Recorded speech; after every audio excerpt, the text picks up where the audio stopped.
मेरे प्यारे देशवासियों, नमस्कार।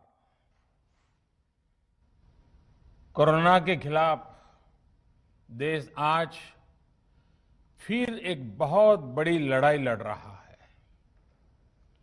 कुछ सप्ताह पहले तक स्थितियां संभली हुई थी और फिर एक कोरोना की दूसरी वेव तूफान बनकर आ गई। जो पीड़ा आपने सही है, जो पीड़ा आप सह रहे हैं, उसका मुझे पूरा एहसास है।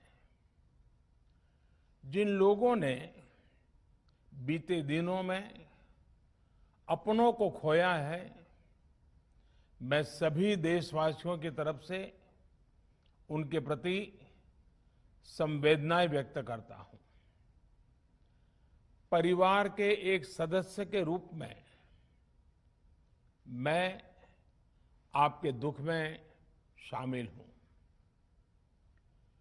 चुनौती बड़ी है, लेकिन हमें मिलकर अपने संकल्प, अपने हौसले और तैयारी के साथ इसको पार करना है। साथियों, अपनी बात को विस्तार देने से पहले मैं देश के सभी डॉक्टरों, मेडिकल स्टाफ, पैरामेडिकल स्टाफ, हमारे सभी सफाई कर्मचारी भाई बहन, हमारे एम्बुलेंस के ड्राइवर्स, हमारे सुरक्षा बल, पुलिसकर्मी, सभी की सराहना करूंगा। आपने कोरोना की पहली वेव में भी अपना जीवन दांव पर लगाकर लोगों को बचाया था। आज आप फिर इस संकट में अपने परिवार, अपने सुख, अपनी चिंता छोड़कर दूसरों का जीवन बचाने में दिन रात जुटे हुए हैं। साथियों, हमारे शास्त्रों में कहा गया है, त्याज्यम न धैर्यम विदुरेऽपि काले, अर्थात कठिन से कठिन समय में भी हमें धैर्य नहीं खोना चाहिए। किसी भी परिस्थिति से निपटने के लिए हम सही निर्णय लें, सही दिशा में प्रयास करें, तभी हम विजय हासिल कर सकते हैं। इसी मंत्र को सामने रखकर आज देश दिन रात काम कर रहा है। बीते कुछ दिनों में जो फैसले लिए गए हैं, जो कदम उठाए गए हैं, वो स्थिति को तेजी से सुधारेंगे। इस बार कोरोना संकट में देश के अनेक हिस्से में ऑक्सीजन की डिमांड बहुत ज्यादा बढ़ी है। इस विषय पर तेजी से और पूरी संवेदनशीलता के साथ काम किया जा रहा है। केंद्र सरकार, राज्य सरकारें, प्राइवेट सेक्टर, सभी की पूरी कोशिश है कि हर जरूरतमंद को ऑक्सीजन मिले। ऑक्सीजन प्रोडक्शन और सप्लाई को बढ़ाने के लिए भी कई स्तरों पर उपाय किए जा रहे हैं। राज्यों में नए ऑक्सीजन प्लांट्स हो, 1 लाख नए सिलेंडर पहुंचाने हो, औद्योगिक इकाइयों में इस्तेमाल हो रही ऑक्सीजन का मेडिकल इस्तेमाल हो, ऑक्सीजन रेल हो, हर प्रयास किया जा रहा है। साथियों, इस बार जैसे ही कोरोना के केस बढ़े, देश के फार्मा सेक्टर ने दवाइयों का उत्पादन और बढ़ा दिया है। आज जनवरी फरवरी की तुलना में देश में कई गुना ज्यादा दवाइयों का प्रोडक्शन हो रहा है। इसे अभी और तेज किया जा रहा है। कल भी मेरी देश की फार्मा इंडस्ट्री के बड़े जो प्रमुख लोग हैं, उसके जो एक्सपर्ट लोग हैं, उनसे बहुत लंबी चर्चा हुई है। प्रोडक्शन बढ़ाने के लिए हर तरीके से दवाई कंपनियां की मदद ली जा रही है। हम सौभाग्यशाली हैं कि हमारे देश के पास इतना बड़ा मजबूत फार्मा सेक्टर है जो बहुत अच्छी और तेजी से दवाइयां बनाता है। इसके साथ ही अस्पतालों में बेड की संख्या को बढ़ाने का भी काम तेजी से चल रहा है। कुछ शहरों में ज्यादा डिमांड को देखते हुए विशेष और विशाल कोविड हॉस्पिटल बनाए जा रहे हैं। साथियों, पिछले वर्ष जब देश ने कोरोना के कुछ ही मरीज सामने आए थे, उसी समय भारत में कोरोना वायरस के खिलाफ प्रभावी वैक्सीन के लिए काम शुरू कर दिया था। हमारे वैज्ञानिकों ने दिन रात एक करके बहुत कम समय में देशवासियों के लिए वैक्सीन विकसित की है। आज दुनिया की सबसे सस्ती वैक्सीन भारत में है। भारत की कोल्ड चेन व्यवस्था के अनुकूल वैक्सीन हमारे पास है। इस प्रयास में हमारे प्राइवेट सेक्टर ने इनोवेशन और एंटरप्राइज की भावना का बेहतरीन प्रदर्शन किया है। वैक्सीन की अप्रूवल्स और रेगुलेटरी प्रोसेसेस को फास्ट ट्रैक पर रखने के साथ ही सभी साइंटिफिक और रेगुलेटरी मदद को बढ़ाया गया है। यह एक टीम एफर्ट है जिसके कारण हमारा Bharat 2 made in India vaccine के साथ दुनिया का सबसे बड़ा टीकाकरण अभियान शुरू कर पाया। टीकाकरण के पहले चरण से ही गति के साथ ही इस बात पर जोर दिया गया कि ज्यादा से ज्यादा क्षेत्रों तक, जरूरतमंद लोगों तक वैक्सीन पहुंचे।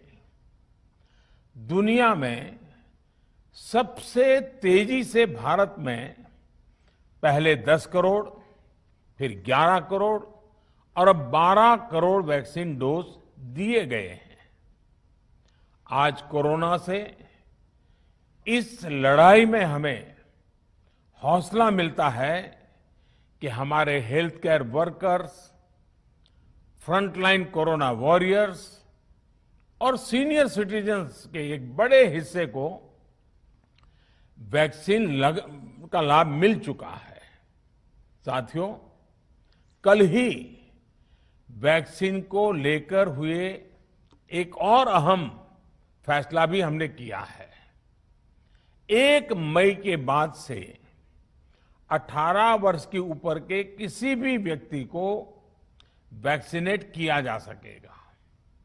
अब भारत में जो वैक्सीन बनेगी उसका आधा हिस्सा सीधे राज्यों और अस्पतालों को भी मिलेगा। इस बीच गरीबों, बुजुर्गों, निम्न मध्यम वर्ग के लोग 45 वर्ष की आयु के ऊपर के व्यक्तियों के लिए केंद्र सरकार का जो वैक्सीन कार्यक्रम चल रहा है वो भी उतनी ही तेजी से जारी रहेगा। पहले की तरह ही सरकारी अस्पतालों में मुफ्त वैक्सीन मिलती रहेगी, जिसका फायदा, जैसा मैंने कहा, हमारे गरीब परिवार हो, हमारे मध्यम वर्ग, निम्न मध्यम वर्ग के परिवार हो, वो उनका लाभ उठा सकेंगे। साथियों, हम सभी का प्रयास जीवन बचाने के लिए है, और जीवन बचाने के लिए तो है ही,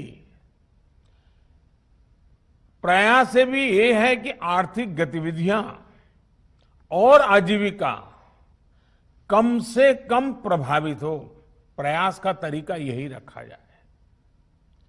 वैक्सीनेशन को 18 वर्ष की आयु के ऊपर के लोगों के लिए ओपन करने से शहरों में जो हमारे वर्कफोर्स है उसे तेजी से वैक्सीन उपलब्ध होगी।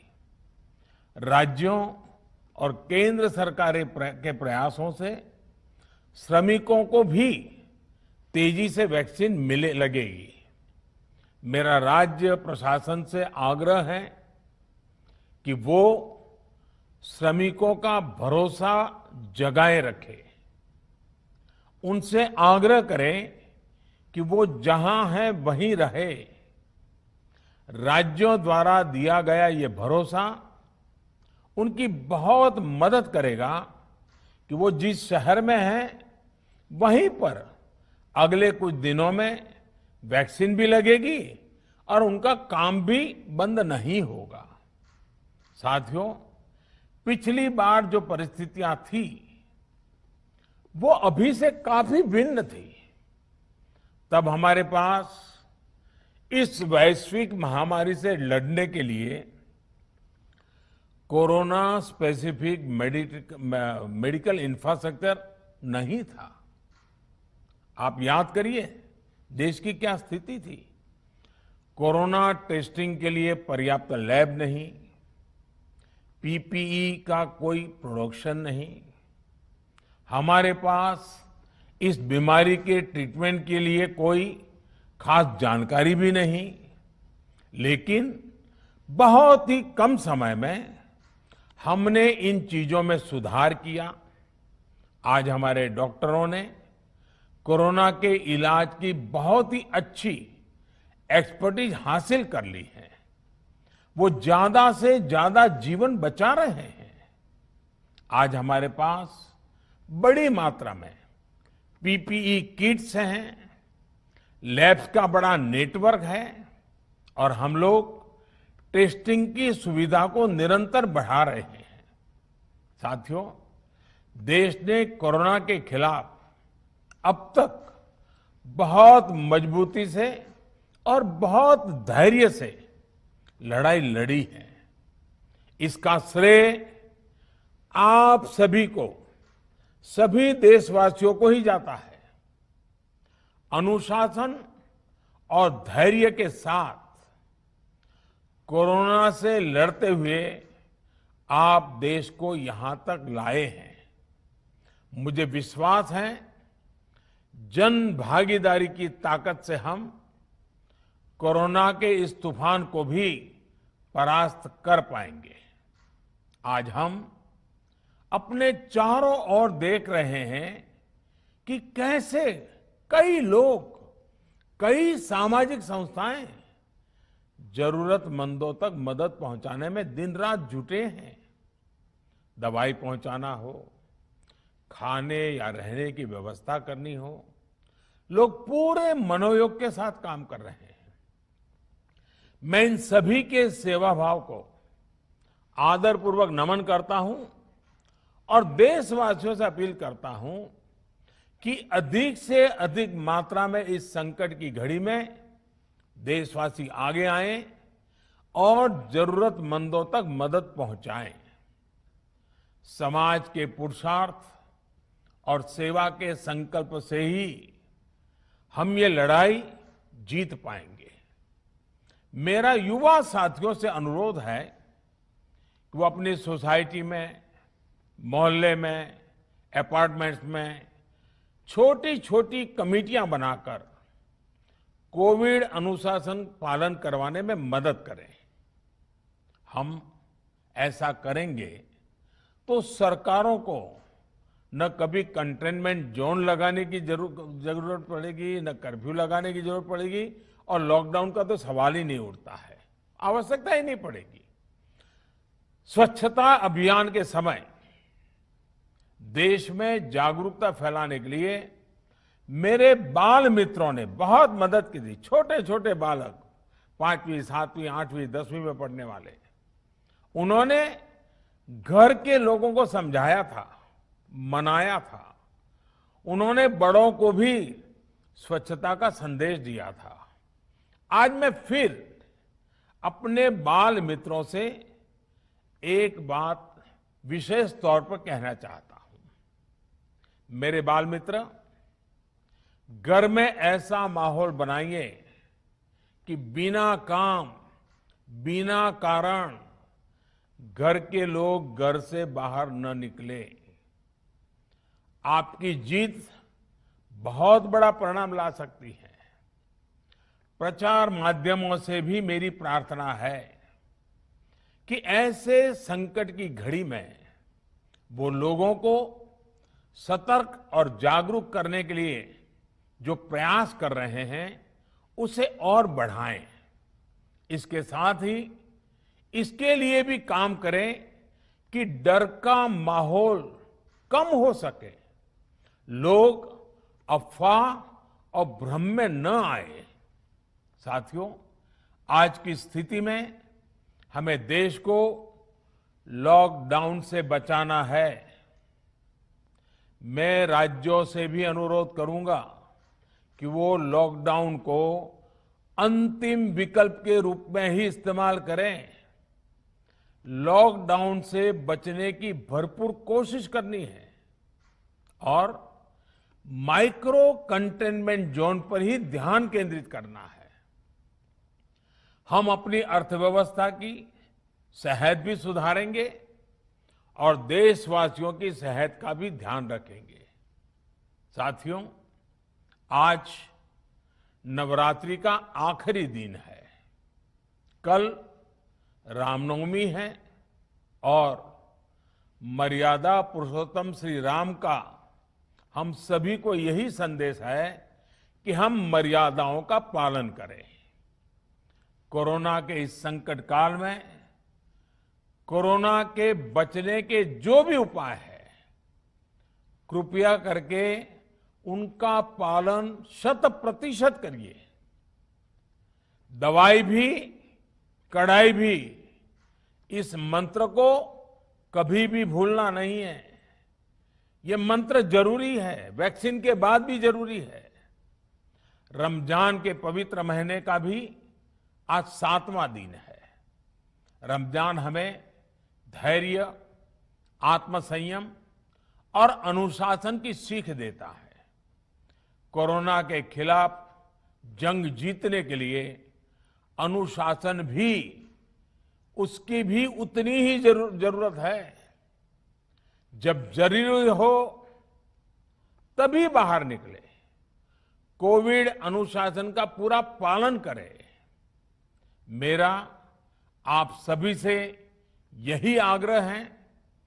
मैं आपको फिर ये भरोसा देता हूं, आपके इस साहस, धैर्य और अनुशासन के साथ जुड़कर आज जो परिस्थितियां हैं उन्हें बदलने में देश कोई कोर कसर नहीं छोड़ेगा।